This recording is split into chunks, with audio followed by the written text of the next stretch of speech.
अस्सलाम वालेकुम, नमस्कार, सत श्री अकाल एंड गुड इवनिंग। मैं हूं आरजू काज़मी और आप देख रहे हैं पॉइंट ऑफ व्यू।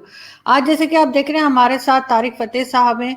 आप सब उनको जानते हैं, ऑथर भी हैं, जर्नलिस्ट भी हैं, एनालिस्ट भी हैं।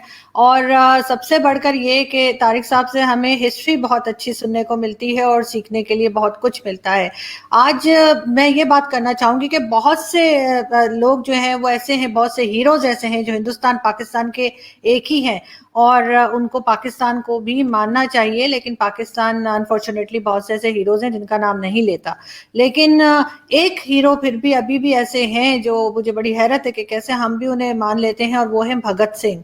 और भगत सिंह का नाम पाकिस्तान में भी बहुत इज्जत से लिया जाता है, उन्हें हमारे यहाँ भी हीरो ही माना जाता है। तो बिल्कुल हम उनकी बात करेंगे तारिक साहब से। बहुत शुक्रिया सर कि आपने ज्वाइन किया। Thank you thank so you. Much. Sir शुक्रिया वैसे जी। तो सर आप जानते हैं कि बहुत से हीरोज ऐसे हैं जो हमें भी अपने हीरो के तौर पे मानना चाहिए, लेकिन हम नहीं मानते। हम कहते हैं नहीं जी हमारे नहीं है, भारत के हैं। लेकिन भगत सिंह ऐसा नाम है एक, जिनका नाम यहाँ पे भी बहुत इज्जत से लिया जाता है और जिनके बारे में बात होती है। तो आप मैं क्या मैं समझते इससे हैं कि मैं जी। इससे इख्तिलाफ करूंगा। हम्म, बचपने में लाहौर के अंदर भगत सिंह का नाम घर में लिया जाता था। माएँ कहती थी कि सो जाओ वरना भगत सिंह आ जाएगा। हमारे पर्सपेक्टिव में 1947 में Bhagat Singh did not count. इसीलिए आप देखेंगे कि भगत सिंह लाहौर में ही पैदा हुए, लाहौर के अंदर ही उनको फांसी हुई। उनके साथ सदगुरु और एक और साथी को मार्च की 23 तारीख 1931 में आज ही के दिन सजाए मौत हुई। और जिसको हम पाकिस्तान डे कहते हैं वो एक्चुअली 10वीं सालगिरह थी भगत सिंह के डेथ एनिवर्सरी की, मार्च 23 लाहौर में, जो बाद में रीराइट करके आपने पाकिस्तान डे बना दिया उसको। तो पाकिस्तान का प्रॉब्लम ये है कि ये मुल्क जो था उसमें कुछ इतनी सोच समझ नहीं थी। उसमें एक इस्लामिक फ्लेवर था और हिंदू दुश्मनी थी। उसके अलावा ये भगत सिंह उसमें फिट नहीं होते थे। और भगत सिंह की एक जो सबसे बड़ी किताब थी जो लिखी गई, एक तो जेल डायरीज हैं उनकी, सारी उनके हाथ की, मेरे पास सब है मौजूद यहाँ। और दूसरा उन्होंने एक बड़ा ही सुथरा मजमून लिखा था, why I am an atheist. अब पाकिस्तान के अंदर कैसे ऐसे शख्स को पूछा जाएगा जो नास्तिक हो और एथियस्ट हो और वो खुदा उदा में मानता ना हो, उसकी तो कोई हैसियत नहीं थी। तो ये अब जाके थोड़ा सा पाकिस्तान के अंदर वो भी स्ट्रेटेजिक पॉइंट ऑफ व्यू से, क्योंकि ये चाहते हैं कि इंडिया की जो वीक पॉइंट है सिखिज्म, उसको प्रमोट किया जाए, तो उसमें बात करते हैं। वरना आज तक भगत सिंह के नाम की ना कोई सड़क है, ना जगह है, ना स्टैचू है, कुछ भी नहीं है। भगत सिंह के साथ जो ज्यादती पाकिस्तान में हुई है वो तो तारीख में लिखा जाएगा कि वो जवान लड़का जो इतना इंटेलेक्चुअल, आप कभी उसकी किताबें पढ़े। मैं आपको एक ठहर जाइए यहाँ, एक तो ये इनकी जो ट्रायल था, the trial of Bhagat Singh, ये है, दिस यू शुड रीड। ये अपनी जबान में क्या इन्होंने लिखा, ये इस पे इनकलाब जिंदाबाद वाली किताब भी है इनकी। बट इस पे तवज्जो इसलिए नहीं दी गई क्योंकि हर चीज जो भगत सिंह कहता था वो पाकिस्तान के मुनाफी थी। और आपका जो मार्च 23 जो आप मना रहे हैं, ये ऐसा हमारे साथ झूठ बोला जा रहा है। वो तो 10th एनिवर्सरी मनाई जा रही थी वहां पे, और ये लोगों को नहीं पता है कि Quaid e Azam was one of his lawyers. Jinnah साहब, जब भगत सिंह को कोर्ट में लाया गया अपने साथियों के साथ, और जहां उन्होंने इनकलाब जिंदाबाद का ब्रिटिश जज के सामने नारे लगाए, उस वक्त नेहरू जी भी वहां बैठे हुए थे, मोहम्मद अली जिन्ना भी थे उस ऑडियंस, उस कोर्ट के अंदर। And Jinnah made representation for Bhagat Singh in front of the British colonial rulers. वो और बात है कि बाद में अंग्रेजों ने जिन्ना साहब को अपना लिया, बट हमने ज्यादती बहुत की है। ये जो लाला लाजपत राय और लाहौर के थे, जिनके साथ जुड़ा हुआ था, जिनकी असैसिनेशन की वजह से भगत सिंह ने सॉर्ट ऑफ रिवेंज अटैक किया था, उसका नाम भी कहीं नहीं है। I was born on a street in Karachi को लाला लाजपत राय रोड। आपको कहीं किसी लाहौर वाले को नहीं पता होगा कि लाला लाजपत राय थे कौन। तो इट इज नॉट ऑड कि लाला लाजपत राय को तो खैर भूल जाएं, बट अब भगत सिंह के बारे में कुछ हमारे जो लेफ्ट की पार्टियां हैं वो करती हैं, और मैंने सुना है किसी चौराहे का नाम भी रखना चाह रहे हैं वो अच्छी बात होगी। लेकिन जो उसने लिखा है वो आपको मैं यकीन दिलाता हूं कि आपके पाकिस्तानियों के नसीब में नहीं होगा, क्योंकि वो ऐसी बातें हैं जो इतनी लॉजिकल हैं, इतनी रैशनल हैं कि वो हमारी ब्लाइंड फेथ के अगेंस्ट जाती हैं। तो लेकिन सर अभी तो बड़ी वो जो यहाँ पे फवाद चौधरी हैं मिनिस्टर, उन्होंने भी बहुत लंबी सी ट्वीट लगाई है और लोग भी कर रहे हैं। वो तो तो अब कर रहे हैं ना। तो वो साथ ही मैंने एक इंडियन फिल्म ही थी भगत सिंह के ऊपर बनी हुई, अजय देवगन उसमें थे, तो वो मैंने जी देखी थी। उसके लास्ट में जो डायरेक्टर है उन्होंने यही कहा कि 21-22 साल का लड़का जो है इस तरह से उसने अपनी जान दे दी, लेकिन आज भी जो है वो क्या ये वही भारत है जो वो चाहता था, या ये वही भारत है जो होना चाहिए था? इस तरह का कुछ उन्होंने उसमें लास्ट में एक नरेशन सी दी थी। हाँ, तो आप समझते हैं कि उनकी इतनी कुर्बानी जो दी, उन्होंने अपनी जान तक दे दी, तो उसके बाद जो भारत हासिल हुआ क्या वो वही था जो वो चाहते होंगे? नहीं नहीं, the partition was a slap in the face of common sense. Bhagat Singh को आप सेलिब्रेट कर रहे हैं और उसकी सारी जिंदगी गुजर गई इस चक्कर में, इस लोगों को ये बताने में कि ये किस झगड़ों में पड़े हुए हो कि तुम्हारा धर्म क्या है, तुम हिंदुस्तानी हो, भारतीय हो, and this is how you will struggle. But मैं नहीं समझता हूँ 1931 में के बाद वो जुस्तजू रही। उन्होंने all India revolutionary justice party भी बनाई, उसके भगत सिंह के इंस्पिरेशन से आपके सैक्रामेंटो कैलिफोर्निया में गदर मूवमेंट जो थी उसमें लोग भर्ती हुए। But he wasn't talking as a Sikh. He wasn't talking as a Hindu or a Muslim. He was above all this. और पाकिस्तान की जो एग्जिस्टेंस ही नहीं हो सकती जब तक कि वो रीअफर्म ना करें कि हम हैं इस्लाम का किला दुनिया में। तो दो कॉन्ट्रडिक्टरी चीजें हैं। और इंडियन जब जैसे नेहरू जी ने और गांधी जी ने पार्टीशन एक्सेप्ट कर लिया, तो they also abandoned Bhagat Singh. So the tragic figure in our history. As students, as young people, you folks should read his jail diaries.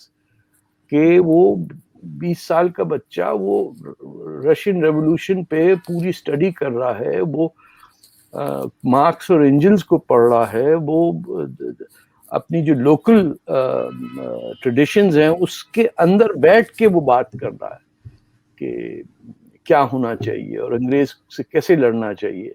Hindustan revolutionary army शायद उसने खड़ी की थी। I think he is a tragic part of our history. And आप देखिएगा पाकिस्तान की किसी text book में उसका नाम नहीं है। प्राइमरी स्कूल, सेकेंडरी, आपके हिस्ट्री डिपार्टमेंट में भी चले जाइए, किसी यूनिवर्सिटी में, कराची या पंजाब यूनिवर्सिटी में नाम भी नहीं होगा उसका। ये जो इस वक्त पाकिस्तानी कर रहे हैं ये समझ रहे हैं कि वो कुछ सिख एक्टिविस्ट था जो एंटी इंडिया था, तो हम इसको जरा उजाड़ लें। ऐसी बात नहीं थी सर। एंटी इंडिया कैसे समझ सकते हैं, क्योंकि वो तो अंग्रेजों से लड़ रहे थे ना, वो एंटी इंडिया कैसे हो सकते हैं? अब तो उसको एज अ सिख पाकिस्तानी समझ रहे हैं ना। पाकिस्तान की भी जो लीडरशिप है, इंटेलेक्चुअल तो खैर रहे नहीं, बस पेपर थिन स्टडी होती है, तो वो सिंह नाम लगा के उसको जोड़ते हैं सिखों के साथ। और फिर इनका डिफॉल्ट मैकेनिज्म है कि इंडिया के अगेंस्ट आप इस तरह हो सकते हैं कि आप हर सिख वॉरियर को आप जबानी जमा खर्च करके आप वो करें। It's a very Insidious and deceiving way of doing remembering someone. आपको अगर है तो आप एक जहां उसको टांगा था मेमोरियल तो बना नहीं सकते उसके लिए। आपको तो पाकिस्तानी को तो पता ही कुछ नहीं है कौन कौन मर गया। ये तो दूल्हा भट्टी को नहीं जानते। आप किसी से पूछ लीजिए दूल्हा भट्टी कौन थे। He was a fighter from Punjab against the Mughal. नाम उसका अब्दुल्ला भट्टी था, बट उसको फोकलोर में और जो जो जिन लोगों को खासतौर पे सिख कम्युनिटी के अंदर उन्होंने कितने बचाए लोगों को मुगल आर्मी से, ही वाज नोन एज दूल्हा भट्टी। 1950s में शायद एक पाकिस्तानी पंजाबी फिल्म बनी थी दूल्हा भट्टी, बट आपको कोई दूल्हा भट्टी का नाम भी नहीं नजर आएगा। तो बुल्ले शाह का नाम नहीं नजर आता तो दूल्हा भट्टी का कहां से आएगा।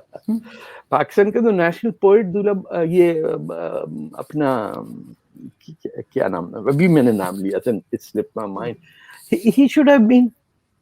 लेकिन हमने इकबाल को बना दिया जिसका कंट्रीब्यूशन क्या है कि वो इंडिया का नेशनल सॉन्ग लिख के आ गए यहाँ पे। सारे जहां से अच्छा हिंदुस्तान हमारा रोज चल रहा है, वो पाकिस्तान के, वो हिंदुस्तान के लिए गाने लिख रहा है। उसे हमने ऐसे मुट्ठी में बैठ के थिंकर ऑफ पाकिस्तान, वो तो हाँ, वो तो कहते हैं कि उन्होंने सोचा ही उन्होंने था, ख्याल ही उनको आया था। अरे बस ख्याल आया था तो गाना तो इंडिया के लिए लिखा ना। अपनी शायरी फिर बदल के जो हिंदी तराना था जो आज हिंदुस्तान में चलता है, सारे जहां से अच्छा हिंदुस्तान हमारा, और उसके बाद कह दिया पाकिस्तान के साथ आगे उन्हें चीनो अरब हमारा, सारा जहां हमारा, मुस्लिम है हम, सारा जहां हमारा। बताइए दोनों उनके जो लोगों के लिए। बेटे थे सर, उनके जो बेटे थे अल्लामा इकबाल के, उन्होंने भी एक बार उन्होंने कहा कि मेरे वालिद ने तो मुझसे ऐसा कभी नहीं कहा कि उन्होंने कुछ ऐसा सोचा था या ऐसा कुछ किया था। कहते हैं पता नहीं इनको किसने खबर दे दी कि वो क्या सोचा करते थे। जैसा स्टैचू बनाया था ना इस्लामाबाद में, वैसी सोच भी है थी उनकी। उनकी नानी सिख थी तो वो छुप के जाते थे अमृतसर मिलने के लिए उन्हें, कि अल्लाह इसने कहने दी ना मैं उधर गया। उन्होंने अपनी मातृ जबान में एक लाइन नहीं लिखी, ये तो कमाल है। उन्हें कहा शर्मिंदा ही, सारी जिंदगी ये शर्मिंदा ही गुजरे सारे पंजाबी कि कोई हमें पहचान ना ले। लेकिन सर आज तो एक ट्रेंड चल रहा है ट्विटर पे, और ये लिखा जा रहा है भगत सिंह के साथ के शेर पंजाब भगत सिंह, मतलब पंजाब की तरफ से बहुत नहीं, he was not, he never talked of Punjab, he talked of Bharat, he talked of atheism, he talked of scientific socialism. वो तो मार्क्स और लेनिन से इंस्पायर्ड आदमी था कि बोल्शेविक रेवोल्यूशन में क्या हुआ। वो हमारे यहाँ कम वक्त किसी को पढ़ने लिखने का मौका नहीं मिला तो हमें समझ नहीं आता है कि क्या लड़ रहा था। कंप्लीट इंटेलेक्चुअल फेमिन इन पाकिस्तान कि पता ही नहीं किसी को। आप किसको पता है कि जिन्ना साहब भगत सिंह का केस लड़े थे? बिल्कुल किसी को नहीं पता। नो, किसी को पता ही नहीं है। ये तो रोना है। ये नूरानी साहब ने सारा लिखा है इसके अंदर, ये जिन्ना साहब ऑक्सफोर्ड की छपी हुई किताब है, सारा लिखा हुआ कोर्ट के अंदर। जो जिन्ना was sitting there with Jawaharlal Nehru as Bhagat Singh said, इनकलाब जिंदाबाद। बेचारे। लेकिन सर आपको लगता है, आप एग्री करते हैं वट एवर भगत सिंह ने जो भी किया उससे आप एग्री करते हैं? आप समझते हैं कि मतलब इस तरह की जो एक्टिविटीज थी वो उसके बगैर भी जो है ये सब कुछ हो जाता है या नहीं, ऐसे लोगों को सामने आना था? वो बगैर जान दिए कौन सा इनकलाब होता है? इसके बगैर कैसे आजादी मिलेगी? ऐसे बैठे हुए मिल गई आजादी आपको? ये समझते हैं कि बस जिन्ना साहब वकील अच्छे थे तो आजादी मिल गई आपको? आपको तो मिली है हिंदुस्तान को तोड़ने के लिए ताकि इंडिपेंडेंट इंडिया सिक्योरिटी काउंसिल का मेंबर ना हो, उसके टुकड़े कर दिए। अंग्रेज का एजेंडा जो था कि सोवियत यूनियन और इंडिया अफगानिस्तान किंग जाहिर शाह के साथ बॉर्डर्स ना मिले, उन्होंने एक बफर स्टेट बना दिया बीच में। आप नाचते हुए आ गए, हाथ में लोटा मुंह में पान लेके रहेंगे पाकिस्तान, अल्लाह अकबर, चलते चलते कराची इधर उधर, और हिंदुस्तानी की जबान सौंप दी पाकिस्तान पे। आपकी भी तो फैमिली वहीं से आई हुई ना। बताइए, सिविलाइज कर दिया हम लोगों को। हमारा इनका ओपिनियन ये था लियाकत अली खान वगैरह के कि हम लोग जो हैं कुछ जाहिल टाइप के लोग रहते हैं पंजाब फ्रंटियर इसमें, तो इसीलिए तो अबुल कलाम आजाद ने कहा कि वहां जाके देखो किस टाइप के लोग रहते हैं, कहाँ जा रहे हो। Abul Kalam Azad was worse than Jinnah in depicting जो इस वक्त Pakistanis as cannibals, as not civilized Muslims. Civilized Muslim तो वो होता है जो लखनऊ में पैदा होता है, ज्यादा करके पटना वटना से आए।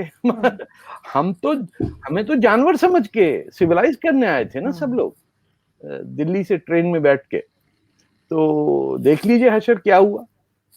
बांग्लादेश मुझे अभी तक याद है सर, मुझे अभी तक याद है कराची में, मैं कराची में क्योंकि पैदा हुई, तो जहाँ हम रहा करते थे हम शुरू में, उस बिल्डिंग का नाम तुलसीदास था, मतलब बिल्डिंग का नाम। तो वो किसी तुलसीदास की बिल्डिंग होगी, वो लोग मेरे ख्याल है भारत चले गए होंगे, इधर से लोग उधर और उधर से इधर, जो कुछ हुआ था। तुलसीदास तो किसी ने बिल्डिंग का नाम रखा होगा तुलसीदास के ऊपर ही। तो अच्छा, ओके। आपको ये भी शायद नहीं पता है कि जब हिंदुओं को निकाला जा रहा था कराची से, हम्म, तो ये था मूवमेंट के जो कोट एंड कोट जिनको अछूत हिंदू कहा जाता है, भाई उनको ना निकालो, हमारे टॉयलेट कौन साफ करेगा।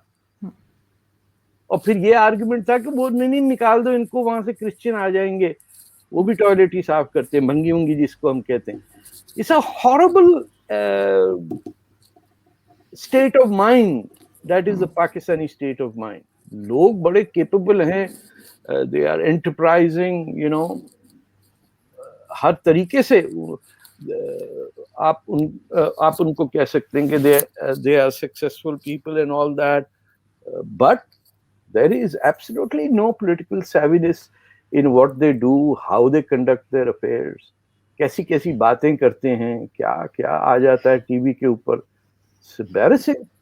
अभी मैं देख रहा था अहमदियों की मस्जिद तोड़ रहे थे, कोई वीडियो मैंने कल देखा, मंदिर तोड़ने, क्या किस टाइप के लोग होते हैं जो मंदिर और मस्जिदें तोड़ रहे मुसलमान। अब क्या रखा, क्या बाकी बचा है। लेकिन सर अभी कुछ दिन पहले जो है वो लम्स यूनिवर्सिटी में बांग्लादेश के जो 50 इयर्स कंप्लीट हुए उसके ऊपर सेमिनार था, कॉन्फ्रेंस थी, तो वो भी कैंसिल करवा दी गई। एक फोन कॉल आ गया कहीं से, जीएचक्यू वगैरह से। लेकिन साथ ही सर यहाँ पे ये इस चीज को कब तक, ये हिस्ट्री को कब तक ये छुपा पाएंगे। और साथ ही मैं ये भी कहूंगी कि अभी जो पीस प्रोसेस चल रहा है इंडिया पाकिस्तान के बीच में, अभी वाटर इंडस वाटर डिस्प्यूट का भी लिए भी यहाँ से डेलीगेशन गया है। वैसे जाते के साथ ही उन्होंने सबसे पहले इंडियन वैक्सीन लगवा ली है, मैंने सुना है, जो डेलीगेशन पाकिस्तान से गया जाते सबसे पहली खबर जो आई है वो ये कि उन्होंने कहा कि हमें कोरोना वैक्सीन इंडियन लगा दो, तो वो उनको लगा दी गई है। और तो आपको लग रहा है कि अब ये कुछ पीस प्रोसेस की तरफ जाएंगे? ठीक है, इतने सालों एक टेंशन रही है, लेकिन कहीं खत्म होती नजर आ रही है? नहीं, जब तक मुसलमानों की सोच नहीं बदलेगी कि वो हैं कौन। मैं आपको एक बड़ी tragic photograph, I wish I had it with me. 50 साल पहले 6 लड़कियां मुक्ति वाहिनी के अंदर एक जीप में बैठी हुई, हाथ में rifles, they were soldiers of the मुक्ति वाहिनी, was the liberation movement against Pakistan. आज वो सारी 6 की 6 औरतें आप देखेंगी वो रिग्रेस कर गई हैं। उन्होंने हिजाब पहनी हुई, बुढ़ी आंटियों ने बांधा हुआ है, ऐसे झुक के बैठे। We have regressed, not just everywhere, we have regressed, because rational thinking को कुफर संभाला। अमेरिका ने इतना पैसा मुसलमानों में इन्वेस्ट किया उनको जाहिल बनाने के लिए, और ये ऐसा ही एक टांग पे नाचते हुए बन रहे हैं कि दे हैव नो क्लू कि उनके साथ हुआ क्या है। अब बांग्लादेश में आप सोचिए कि हिंदू मोहल्ले के अंदर लोगों को मारा पीटा, उनके घर जला दिए गए। अब ये लास्ट वीक की बात है, जबकि it's the only Muslim majority state that is secular in its constitution. Election होता है, डेमोक्रेसी है, army is not in power, कोई इंटरफेरेंस नहीं। लेकिन मौलवियों की वो क्या है, उनकी हिदायत इस्लाम शायद है, कोई जमात इस्लामी की ऑफशूट, उसने वहां ये काम शुरू कर दिया। आपको जब तक you cannot separate religion from politics, you have no hope in hell to ever become thoughtful, reasonable, rational people. कि किसी की बात सुने, बोले हाँ बताइए इसमें क्या है, we'll come back and ask questions about it. यहाँ आप 2 मिनट में आप फतवा लगा देते हैं। आप बताइए वो रिजवी साहब, I don't agree with him, जो उसने कहा कुरान से आयतें निकालो। वसीम रिजवी, हाँ, वो फायदा मौलवी को ही हुआ ना। मेरी कंटेंशन तो ये है कि ऐसा माहौल क्रिएट करो कि वो फिर लीडर बन गए, इस्लाम के हाफिज। उन्होंने गर्दन उड़ाने पे 10 लाख पता नहीं रुपया लगा दिया कि मार दो फतवे में। वो उस फतवे में मेरा नाम और तस्लीमा नसरीन का भी उन्होंने डाल दिया। तो when we are blind, we should not expect the ophthalmologist or the optometrist to give us the right prescription of glasses. You have to be able to see and then wear corrective lenses. ये अंधे के चश्मे check कराने आप जा रहे हैं, क्या पहनेगा वो? धूप के पहने या छांव के पहने, उसको क्या फर्क पड़ता है? वो तो सोटी लेके जा रहा है, अल्लाह देगा मौला देगा, अल्लाह ही देगा मौला देगा। सर इनको किसने राइट दिया है कि ये फतवे जो निकालते हैं, ये पहले तो नहीं होता था, या आजकल इन्होंने नया शुरू किया है, हर किसी के ऊपर फतवे निकाल देते हैं? तो इमाम हुसैन को किसने मार दिया था? ये क्या मतलब है फतवे नहीं लगते थे? प्रॉफिट की नमाज जनाजा नहीं पढ़ाई गई, 18 घंटे तक लड़ते रहे आपस में। मनफुआ में आई एम सॉरी सही जगह नहीं है, हजरत उमर और हजरत अबू बकर ने उनको बंद कर दिया घर में, बीवी फातिमा को, और उनके बाहर गार्ड लगा दिए। She even had a miscarriage when her door was kicked in. तो ये क्या सब, ये तो सब हमारे उन्हीं की किताबें हैं, उन्हीं की लिखी हुई हिस्ट्री बता रहे ना। इब्न तैमिया ने सब कुछ तय कर दिया ना। तो फिर हमारे सामने जब काबे पे बमबारी कर सकता है मुसलमान, तो खलीफा ही था ना जिसने किया। अब्दुल्ला बिन जुबैर अंदर थे, बाहर से तोड़ फाड़ के काबा, 18 साल तक हज नहीं हुआ, काबा तोड़ दिया। और उसके हज्जाज बिन यूसुफ के भतीजे को हम हीरो मानते हैं कि वो Mohammad bin Qasim hero. What sort of a people can say कि Mohammad bin Qasim was the first Pakistani? जिन्ना साहब ने तो कह दिया। अब ठीक है, जिन्ना साहब ने कुछ पढ़ा ही नहीं था, मैट्रिक के बाद कभी नहीं गए वो कहीं, किसी ना कॉलेज ना university. He never attended anything. He was an apprentice. तो वही सोच है, वही बेवकूफियां हैं। अब किसी के सामने आप ये डिस्कस नहीं कर सकते। ये जो मैं आपसे कह रहा हूं, अब तक if you were a truly patriotic Muslim, आपको अब तक गुस्सा आना चाहिए था, और आप कहते ये मुझे 2-4 गालियां देती तो लोग कहते कितना अच्छा जवाब दिया। वैसे आरजू तुमने मुंह बंद कर दिया बुड्ढे का। This is how the world is running, कि सच बात से कोई मुसलमान तैयार ही नहीं बात करने के लिए। लेकिन सर अभी के आप क्या देखते हैं, अभी जो ये पीस प्रोसेस चला रहे हैं, यहाँ से बाजवा साहब ने भी कह दिया कि जी हम पिछला माजी भुला देना चाहते हैं, तो वो जो एक जंगजू वाली कैफियत यहाँ पे रहती है, हर वक्त लड़ने के लिए तैयार, तो आप समझते हैं कि वो उनका कुछ जोश ठंडा पड़ गया, आराम से हो गए कि नहीं? नहीं, तो बेवकूफ बना रहे हैं, और इसमें हिंदुस्तानी बेवकूफ बन सकते हैं। वो कोई ऐसे स्मार्ट इतने ज्यादा नहीं है पाकिस्तानियों से, उनके यहाँ इंस्टीट्यूशन स्ट्रांग है, वरना वो हमारी तरह ही हैं। वो भी हम उधर ही से तो आए हैं, तो हमारे जैसे ही होंगे ना। नहीं, हमारी एक सोच भी है कि वो बताइए कि हिंदी में आज तक बॉलीवुड की फिल्म नहीं बनी, उर्दू में ही बनती है, चाहे किसी के समझ में आए ना आए। वहां से सारे लाहौर से इधर से उधर से राइटर पहुंच के वहां बैठ गए, साहिल लुधियानवी भी, सब उर्दू में हो गया। आज तक इंडिया की स्क्रिप्ट राइटिंग जो है फिल्म्स की, it has to be in Urdu, which is not spoken by more than 10% of the population. आप अंदाजा लगाइए, कभी आपने हिंदी सुनी नहीं होगी इंडियन फिल्म्स में। और उसको जस्टिफाई नहीं सर, बोलते हैं ना हिंदी, सर हिंदी के कितने वर्ड तो मुझे फिल्मों से ही आए। और दूसरा उर्दू तो मिक्सचर है ना डिफरेंट लैंग्वेजेस का, तो उसमें तो हिंदी, संस्कृत, अरेबिक सभी कुछ है, और उर्दू की अपनी तो कोई अलग से है नहीं, है ना। आप कहें कि वो तुर्कों की जबान थी, जो उनके सोल्जर्स दिल्ली में घूमते थे, और जो खड़ी बोली नहीं बोल पाते थे, वो अपनी बीच में अमरीका तुमको जाने को मांगता है, उस टाइप की, जैसे एंग्लो इंडियन उर्दू बोलते थे, वैसे ये तुर्क, उसको हमने अपनी जबान बना ली। इसका पंजाब, सरहद, सिंध, बलूचिस्तान या बंगाल से कोई ताल्लुक नहीं इस जबान का। तो इस्लाम के नाम पे थोपी गई ना। जिन्ना साहब ने नहीं ढाका में जाके कहा था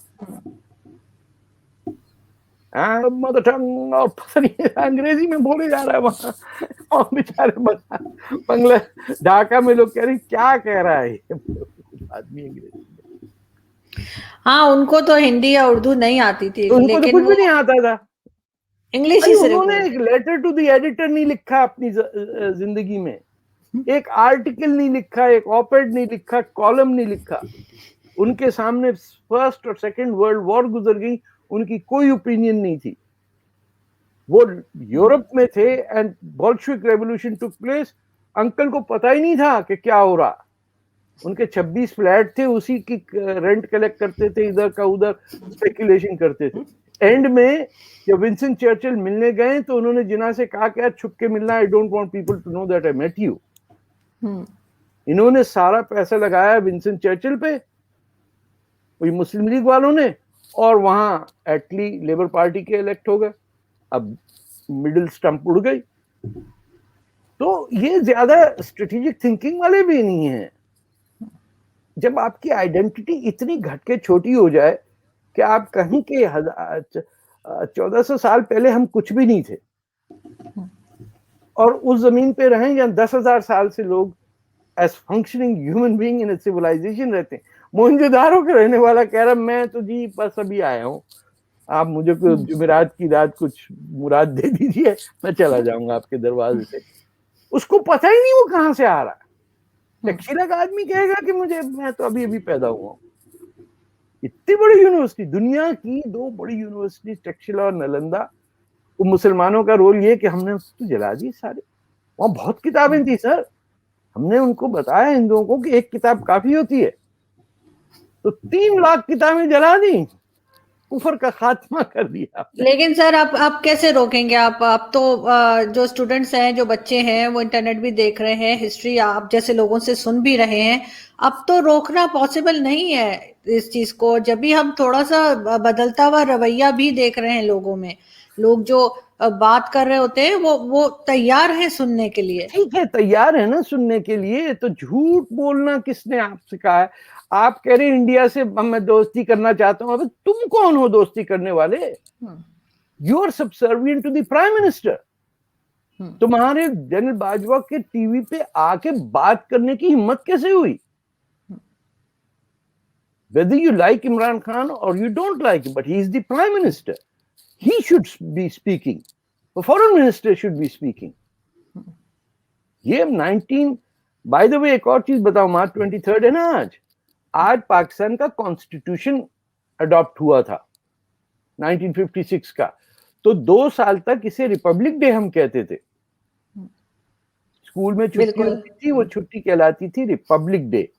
फिर 1958 में वो रिपब्लिक खत्म हो गई और अयूब खान और जुल्फिकार अली भुट्टो का दौर शुरू हुआ। आप मुझे बताइए कि how could a days names B change at will? जो कॉन्स्टिट्यूशन बनने का पाकिस्तान का था, उन्होंने कहा इसको कहां फिट किया, उन्होंने कहा 41 पे ले जाओ, जबकि कोई उसका ताल्लुक नहीं था पाकिस्तान से। उसे पाकिस्तान डे कहते हैं। तो सर आपको पता है हम 23 मार्च 25 मार्च को मनाएंगे क्योंकि बारिश हो रही है। नहीं सीरियसली ये किसने, ये कैसे हो गया? सॉरी सर, बारिश हो रही है ना, तो वो परेड नहीं हो सकती, तो उन्होंने कहा हम 23 मार्च या 25 मार्च को मनाएंगे जब सूरज निकलेगा। अब सोल्जर जो है वो बारिश का इंतजार करेंगे क्या? आज बारिश हो रही है भैया, वो इंडिया ने अटैक किया, उनसे प्लीज कहो रुक जाएं। अभी किसी ने कहा कि ये बारिश में परेड नहीं कर सकते, अगर जंग हो गई बारिश में तो ये क्या करेंगे? बताइए इनको छोटे तो उन्होंने कहा कि अब 23 मार्च जो है वो 25 मार्च को मनाएंगे। कुछ चांद का साल है कि निकला नहीं है अब and then you are saying कि बेहतर हो जाएंगे हालात। कैसे बेहतर होंगे? जब अकल पे पर्दे पड़े हुए हैं तो बेहतर हालात कैसे होंगे बीबी? नहीं तो सर वो तो करना ही है ना। उन्होंने 4 बिलियन रुपीस से ज्यादा का खर्चा कर बैठे हैं ये 23 मार्च मनाने के पीछे। तो अब ये क्या करें, इन्हें जहाज उड़ाने। कल भी हूद भाई से मेरी बात हो रही थी, वो कह रहे थे मेरे सर में दर्द हो गया है, 8-8 जहाज कभी यूं जाते हैं कभी यूं जाते हैं, कहते हैं पता नहीं क्यों फ्यूल खर्च कर रहे हैं इन्होंने तो जहाज बनाए नहीं है। हूद भाई तो गुस्सा थे, कहते क्या इन्होंने जहाज बनाए जो ये हमें दिखा रहे चला चला के। बस मेरा सलाम कहिएगा उनसे, क्या बस अब वहां से चल पड़े, निकल पड़े। कह रहे सुबह से 8 दफा इधर जाते हैं, फिर इधर जाते हैं, फिर इधर जाते हैं, जहाज यही होता रहता है। आपको एक चीज मैं बताऊं कि थ्रू आउट द 60s अगर आप नाजमाबाद में रहती तो वो जो औरंगी हिल्स हैं, नॉन स्टॉप एवरी 10 मिनट्स एक फाइटर जेट जाता था अक्रॉस। पाकिस्तान उस वक्त सेंटो का मेंबर था।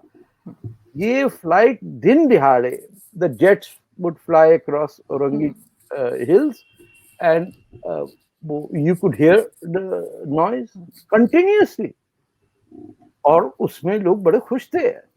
वो देखो F-86 है सर, ये अभी चला के 1 हफ्ता हो गया, अभी एक पूरे वीक से ये प्लेन उड़ा रहे हैं। मुझे लग रहा है अगर कभी जरूरत पड़ गई कहीं अटैक करने की तो फ्यूल ही नहीं होगा इनके पास, सारा तो ऐसे ही उड़ा देंगे। तो 1965 में लाहौर में क्या हुआ था, कभी उस पर रिसर्च की किसी ने लिखा?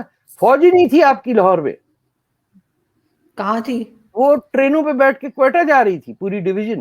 There was no army in Lahore and Indians ने समझा अरे बाप रे ये तो बड़े तेज लोग हैं, इन्होंने कुछ छुपा रुस्तम है ये, अबे हट जाओ पीछे। लाहौर आके वापस चले गए। यार ये कैसे, in their minds nobody could be that stupid कि डिविजनल हेडक्वार्टर के अंदर डिवीजन नहीं है। एक गन थी जो रोज रात को, उसका नाम हम आम लोगों में था रानी, तो वो एक तोप का गोला चलाती थी रोज रात को, और रानी वजिए नारा लगता था, बुम। हर दिन का एक गोले की राशन थी, वो हवा में फायर होता था और लोग हॉकी स्टिक लेके ऐसे मार देना, दिल्ली ला के चलो सन, जुलूस चले जा रहे हैं बॉर्डर की तरफ। I was at that time 15, I think. Yeah, it was madness. और वो खत्म नहीं है। वो आज उस वक्त के जो लोग मेरे जैसे 15 वो आज बाबे लोग बने हुए हैं पाकिस्तान में, सुपर इंटेलेक्चुअल, वो आज तक नहीं मानेंगे कि 2 नेशन थ्योरी गलत है, 3 नेशन हो। मगर ये सब लोग क्यों जा रहे थे सर, कोयटा क्यों जा रहे थे, और यहाँ क्यों कोई नहीं था लाहौर में? वो मुझे सॉरी मैं नहीं पिक कर पाई। हिंदू की मिजाल है कि वो कभी मुसलमान पर हमला करे। हमने छम जौड़िया में अटैक कर दिया। हमारे पहला जो अटैक था जिसे ऑपरेशन जिब्राल्टर नाम रखा था, बाय द वे, इनकी भी सोच देखिए। पाकिस्तानी फौज ने कहा इस ऑपरेशन का नाम क्या रखा, उन्होंने कहा ऑपरेशन जिब्राल्टर और जबल तारिक। ऊपर से फौजियों को सिविल यूनिफॉर्म, एक हमारे कैप्टन थे, ही वाज फ्रॉम मद्रास, उनको पंजाबी बना के भेजा हुआ ट्रूप्स को लीड करने के लिए। वहां जितने 1965 में जो मुसलमान इन्हें मिले उन्होंने घर में रखा और इंडियन पुलिस और आर्मी को फोन कर दिया, फड़ लिया है। That failed. तो फिर पाकिस्तान की आर्मर्ड डिवीजन ने छम जौड़िया सेक्टर में they attacked across the border. Shastri ji ने सिंपल कहा अच्छा तो हम लाहौर पे अटैक कर देते हैं। दे वर कॉट एंड गार्डेड। उनके जहन में ही नहीं था कि ये हो सकता। फिर इन्होंने कसूर साइड से खेमकरन पे अटैक किया। वहाँ एक जनरल थे, I forget his name, Harjit Singh था। He broke the banks of the river and the Pakistani tank जो ये पैटर्न टैंक्स कहलाते थे, they got submerged and they had to be recovered from floods. There they had to stop. की planning होती है इनके पास। तो टैंक के अंदर 4-5 फायरिंग के वो थे। there was no supply to the tanks. Tank जाएगा तो उसका पेट्रोल भी तो भरेगा ना, कोई इसके लिए एम्यूनिशन भी तो पीछे से भेजेगा। उन्होंने टैंक भेज दिया उधर, मार के सुट देना। धसोगे पूरी टैंक ब्रिगेड धस के मर गई। ये तरन तारन की तरफ जा रहे थे, खेमकरन साइड पे, वहां बस हो गया।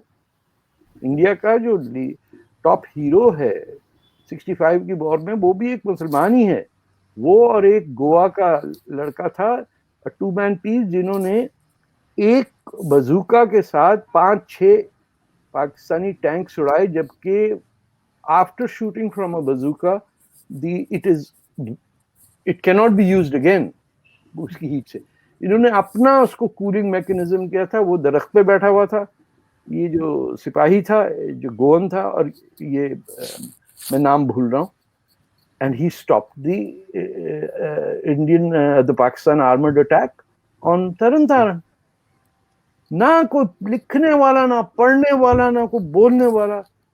It is a sad story. आपको कोई किताब मिल जाए 65 की वॉर की, 71 तो भूल ही जाइए। 71 तो खैर सर अब मान गए हैं ये कि 71 हारी, मगर 65 तो ये कहते हैं हम जीते थे। कहते हैं 65 में तो हम नहीं, वो मैडम नूर जहां के तरानों की वजह से जीत गए थे। उनसे बताएं, कोई नक्शा तो बता दीजिए, कहाँ कौन किधर लड़ाई हुई थी, बताओ तो सही ना। वो राजस्थान के रेगिस्तान में घुस गया आप 100 मील अंदर, मिट्टी और से खांसते हुए और पानी की किल्लत की वजह से वापस आना पड़ा। और उसमें क्या किया कि अमरकोट के पास जो मोर के डेजर्ट पीकॉक्स थे, फौज खा गई उन सबको मार के। हिस्टोरिकली उस एरिया के जहां अकबर की पैदाइश हुई है, वहां पीकॉक्स, डेजर्ट पीकॉक्स होते थे, लिटरली वर्शिप्ड। पाकिस्तान फौज ने 65 में सब खा गए वो। मैं कहता मुर्गी तो भी बेहतर है जनाब, काटो और काटो और काटो, वाइप्ड आउट। वो नगर पार्कर का एरिया, ये सब सिंध के अंदर भी। मैंने उस वक्त स्टार्ट किया था कलेक्शन अबाउट 1965। अब भी मेरे पास डिटेल्ड हर ट्रूप मूवमेंट की किताब है, नक्शे पे पता। खामखा लोगों को झूठ बोलते हैं। They were in big trouble in 1965। इनके टैंक्स के लिए मेरे मामू जो थे, he was a colonel at that time in the engineers, he tells me how they had to go and retrieve those tanks, repair them on the Indian side and bring them back। और उसमें Pakistani soldiers फिर इन differentiate करने में नहीं पता चल रहा था कि कौन इंडियन है कौन Pakistani soldier. So we have built a pyramid on ice, and ये जिस दिन नीचे पिघल गया ना, ये सब भगत सिंह समेत ये एक्टिंग की जो कर रहे हैं, फिल्में बना रहे हैं, ये कुछ नहीं चलेगा। सिर्फ सच उभरता है ऊपर। बिल्कुल सही। Nothing else remains except the truth। हर दुनिया की हर चीज में, चाहे वो हमारे प्रॉफिट की जिंदगी है, या रामायण है, या तमाम दास्तानों में, तमाम कहानियों में सच और सिवाय सच के और कोई बात नहीं रहती। झूठ इतनी जल्दी निकलता है। वो हम हैं झूठ प्रूफ लोग कि बांग्लादेश टूटने के बाद कह रहे हैं कि 2 नेशन थ्योरी वाज वैलिड। अरे तुम्हारे 2 का 3 तो तुम्हारे सामने हुआ। अब नेपाल और भूटान को तो छोड़ दें आप, ये 2 नेशन थ्योरी बना के बैठे हुए थे जिन्ना साहब। और नेपाल जो था वो 100% Hindu country was outside India. तो कौन सा नेशन हो गया। ये तो ये नारा भी लगाते हैं अक्सर कि पाकिस्तान को तोड़ा नहीं जा सकता। तो मैंने कहा 71 में तो एक बार बहुत से लोग कहते हैं कि पहले हो चुका है ये। लेकिन अभी बाजवा साहब ने कहा कि जी वो हम चाह रहे हैं कि इंडिया के साथ टर्म्स अच्छे हो जाएं, ताकि जो हम डिफेंस पे बजट लगाते हैं वही ह्यूमन डेवलपमेंट पे बजट लगे। और उसके 2 दिन के बाद वो पता लगा मुल्तान में सारे दरख्त काट दिए इन्होंने डीएचए बनाने के लिए। ये तो हाल है। अब देखिए ना, उनका तो कोई हक ही नहीं पहुंचता उन्हें। उनकी नीयत भी हो, वो फरिश्ता भी हो जाए general Bajwa, he is not authorized to give a speech on whose behalf. We have not elected him, we have not even selected him, and he is talking on behalf of Pakistan to India.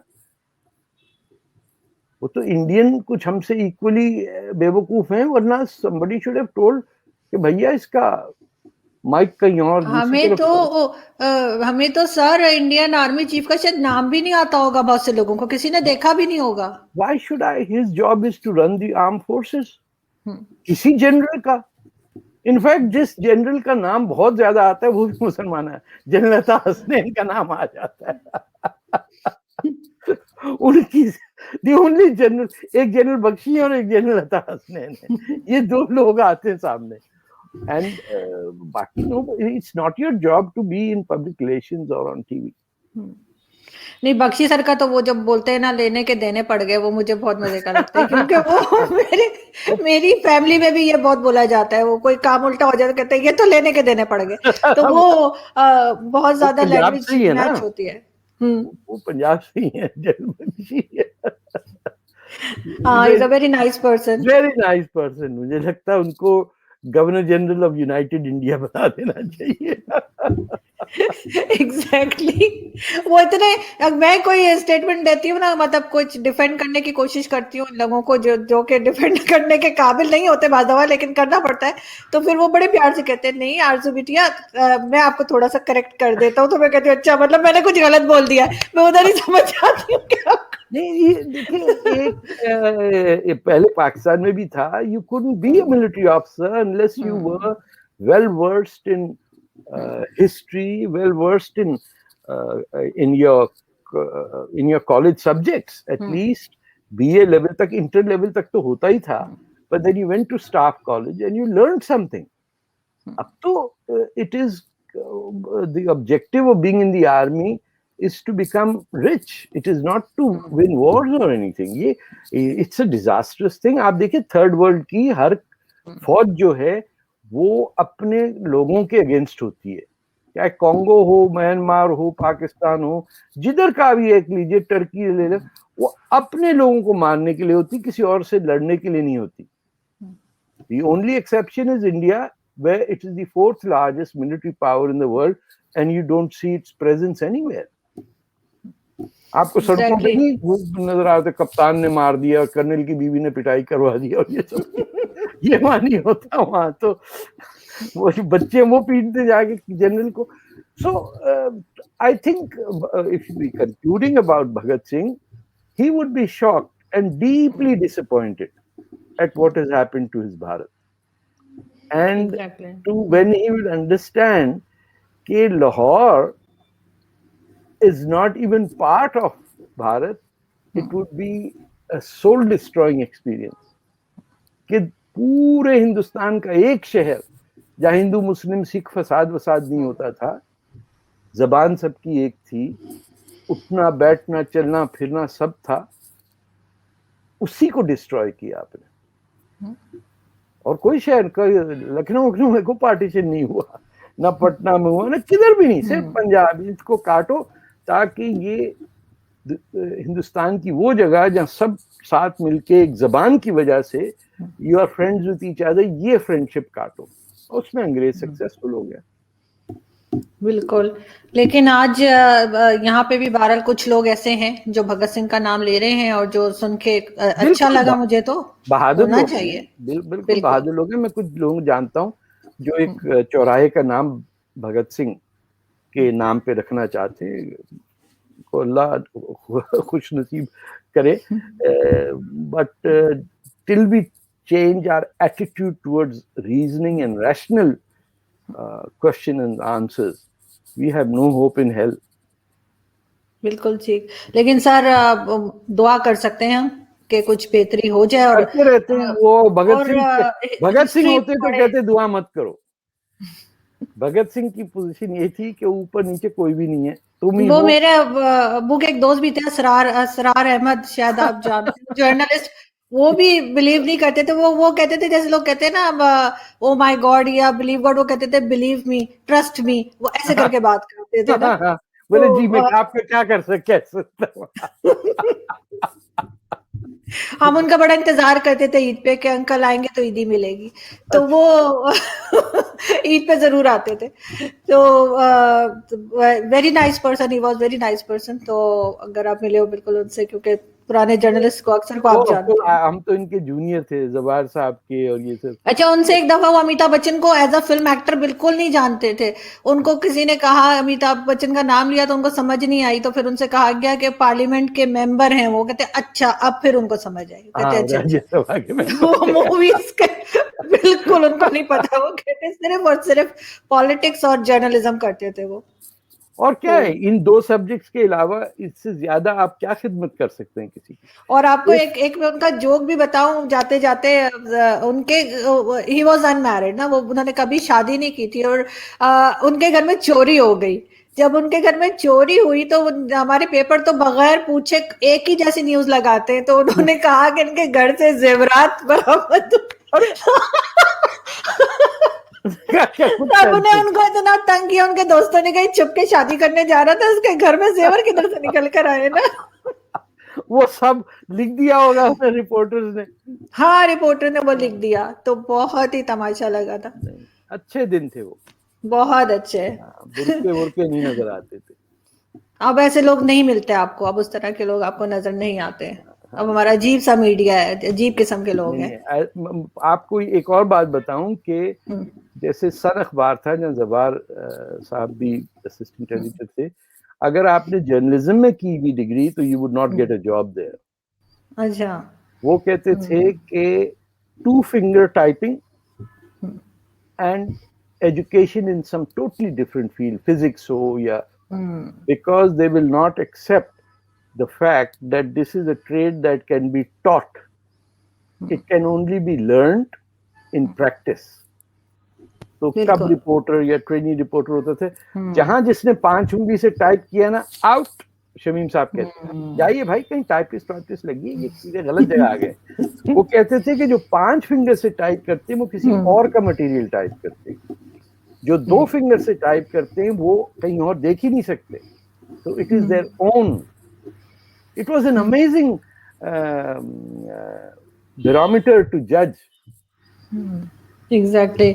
लेकिन फिर तो मुझे job नहीं मिल पाती अगर वो because मैंने तो जर्नलिज्म में ही जो है वो ग्रेजुएशन मास्टर्स किया, लेकिन ये कि वो कहाँ से किया आपने? काम आपको फील्ड में आता है सर, पंजाब यूनिवर्सिटी से। पंजाब यूनिवर्सिटी से? क्या पंजाब का, कराची यूनिवर्सिटी से करती हैं आप मजाक? सर मैं बचपन से इस्लामाबाद में हूँ। अरे कहाँ, anyway. So thank you so much sir कि आपने ज्वाइन किया। जिंदाबाद का नारा लगाइए। बिल्कुल, भगत सिंह जिंदाबाद। Thank you so much sir. Thank you. खुदा हाफिज।